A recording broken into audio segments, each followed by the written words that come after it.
got it.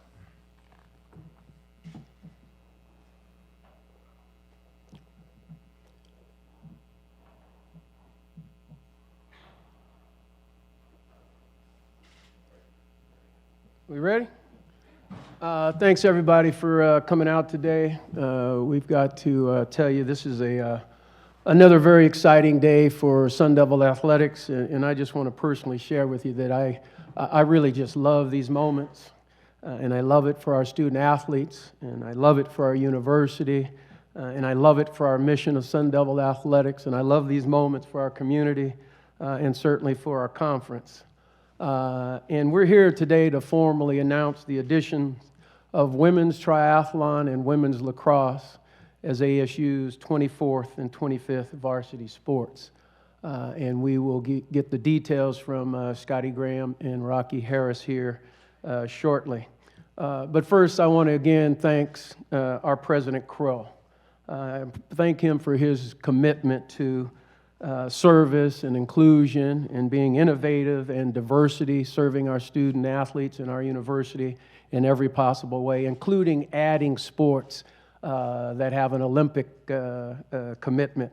And we thank him for his encouragement and constantly urging us to be creative and entrepreneurial in terms of how we run this program, in terms of how we get the opportunity under his leadership to figure a way to say yes when there are a lot of institutions who are faced with these situations, who are hesitant and just can't find the way forward.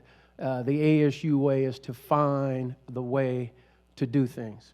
And so we want to thank President Crow. And secondly, we want to reach back and thank our original hockey donors, because when we sat here last November, and we said thank you to Don and Chris Mullet, and we said thank you to another donor who wishes to remain anonymous, that when they pledged their $32 million, they also enthusiastically said those resources are also intended to help you add women's sports, because that's the right thing to do, and then university-wise, that will allow you to meet your obligations under the very necessary and very appropriate Title IX legislation. So to those donors, the Mullets, and to those who remain anonymous, it's an opportunity to thank them again for their graciousness in allowing us to be here today to celebrate 2 new varsity sports for our women.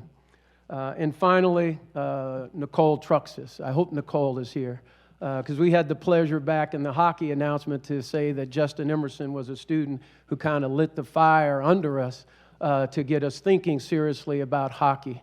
And we had a repeat experience of that with Nicole, and Rocky will give you more details later. But Nicole was the one who brought to us that U.S. Triathlon had a grant program where triathlon as an emerging sport was possible. And so, Nicole, I know you're here. Raise your hand. Give her a hand, please.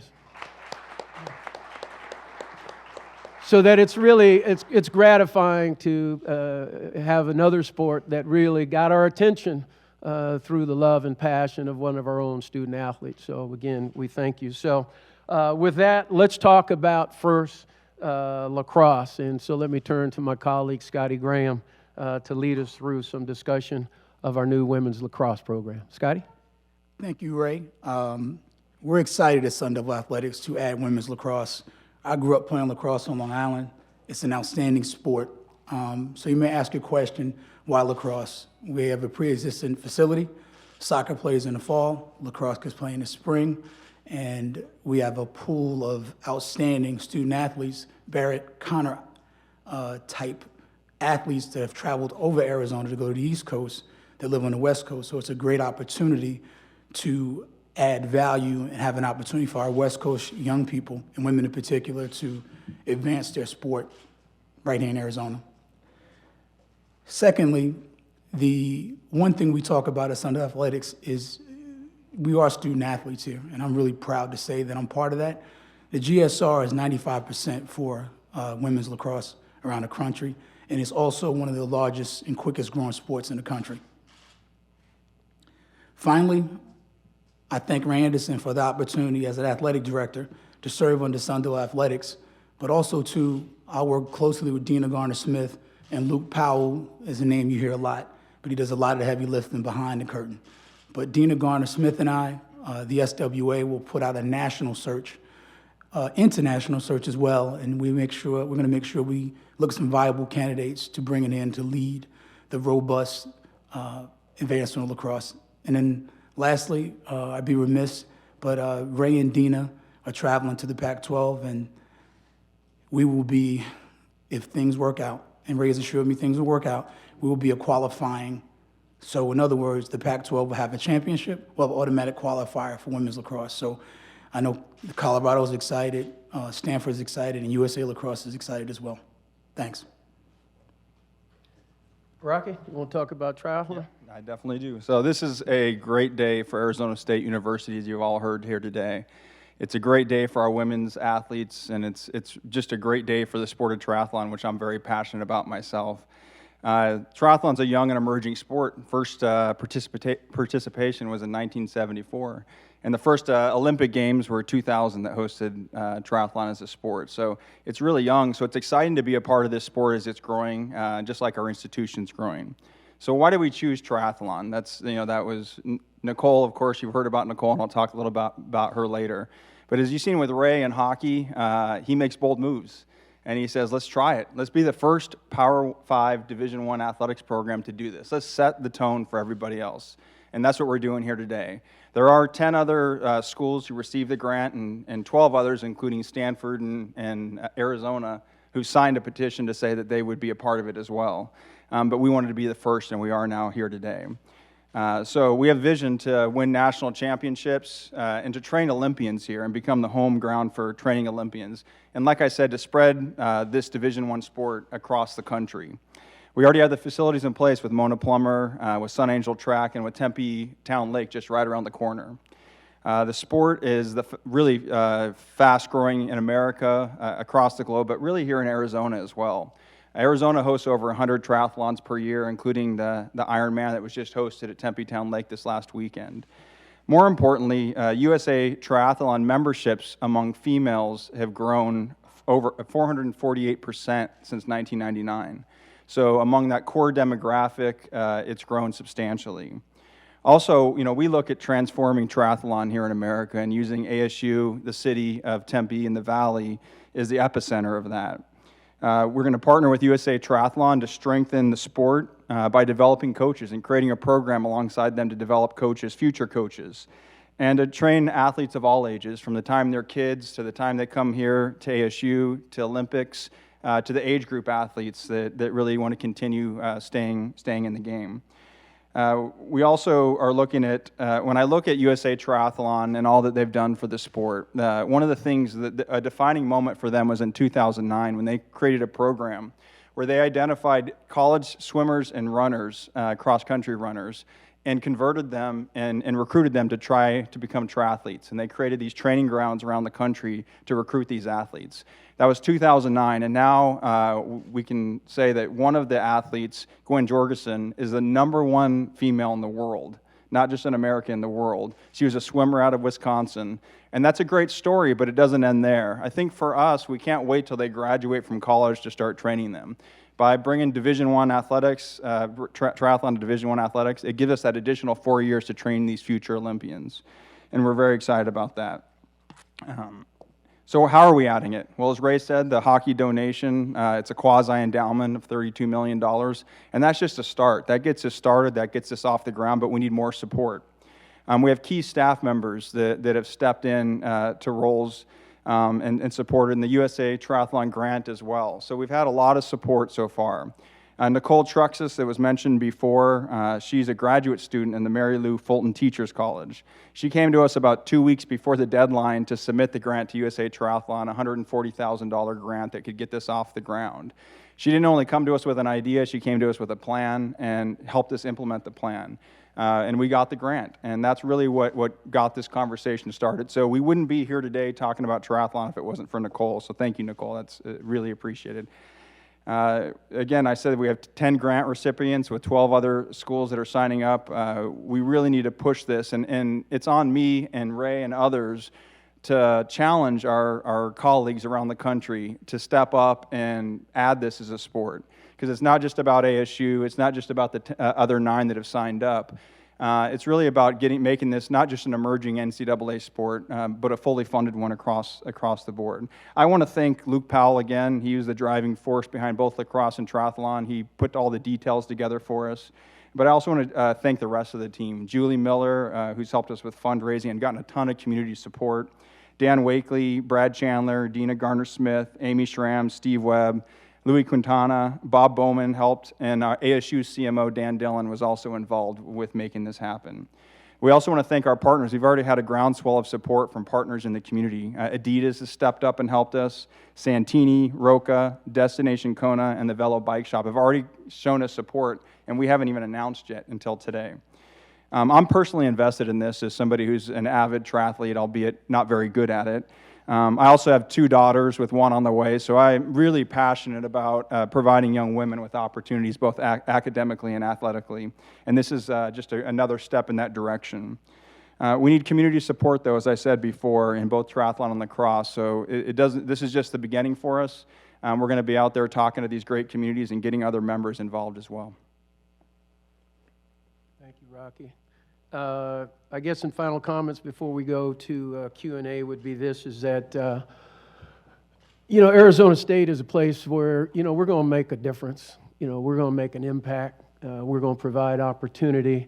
We're not going to sit back and be told we can't do it unless it is at the end of the world and there just is no possible way to get something done. So everyone here who supports this culture and this community of do not tell us it can't be done, we thank all of you because we owe it to our student athletes, we owe it to our institution, we owe it to our community to provide as many diverse opportunities as we humanly possibly can for our student athletes, because we believe that athletics mixed with academics, mixed with community opportunity to serve and make a difference is not just the right thing to do, but it's our obligation, it's our job. So we want folks to know that if you have an idea to advance us and make us better, bring it on. Be a Justin Emerson, be a Nicole Truxas, be someone who says, let's give it a shot. Let's go and see if it's an idea that potentially makes sense. And if you're a Sun Devil and you're at Arizona State, I'll tell you what, you're going to have a good chance of getting it done.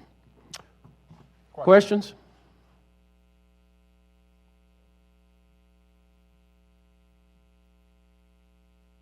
As far as conference affiliation for women's lacrosse, now there's 6 programs that are currently affiliated with Pac-12 that would be in women's lacrosse. Are they going to create their own separate conference, or are you planning on joining a different conference? If things work out, the Pac-12 will automatic qualify. You need 6 teams in women's lacrosse. So now they're in the MPSF, and they would have to vote to break away, and you'd have 6 teams and automatic qualify for NCAAs every year. So you'd have a championship, which was creating another championship for the Pac-12.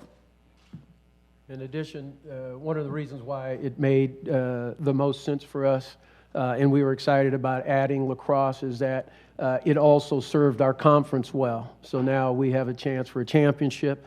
We have additional content opportunity for Pac-12 Network and a chance to more broadly expose lacrosse as a sport, but with the Pac-12 and ASU as a real beacon.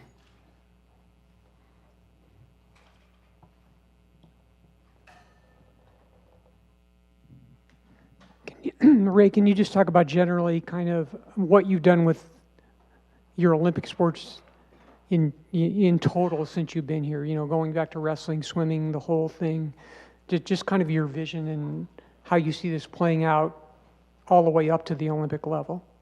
Well, no question. When we came here very quickly after I got here, we articulated that we wanted to add as many sports as we possibly could reasonably, that all the sports mattered, and certainly that means you had a chance to advance and expand on our Olympic presence.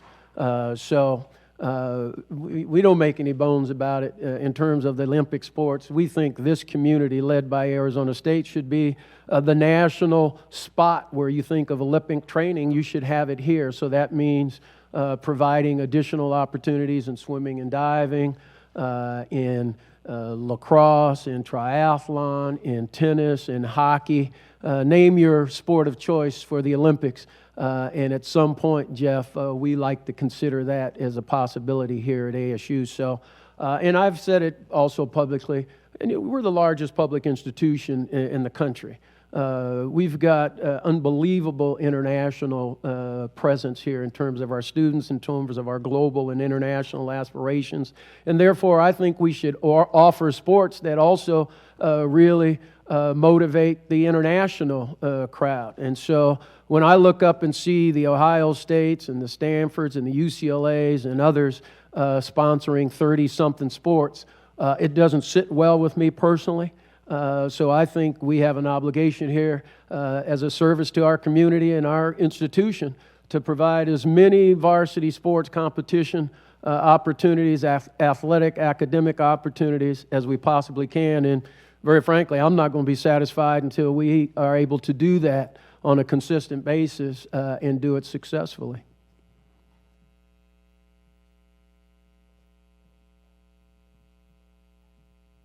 I know it's still early in the process, but looking forward, are there any other sports that you would look at and say, like, hey, this could be a viable sport for varsity athletics? Name your sport. What sport do you like? Men's soccer, for example. Well, then you got one on the list. I promise you.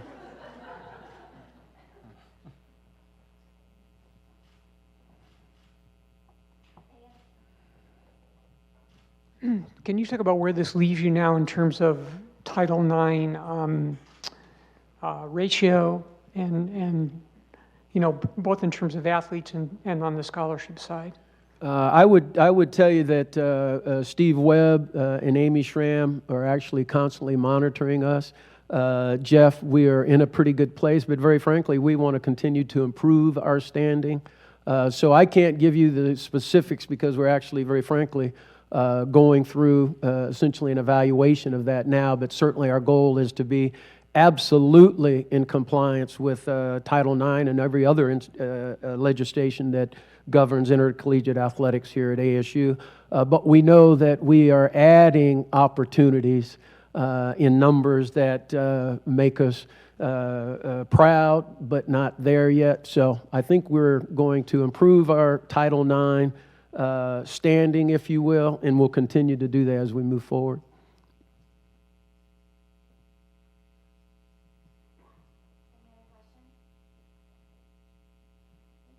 Thanks, everyone. Thank you.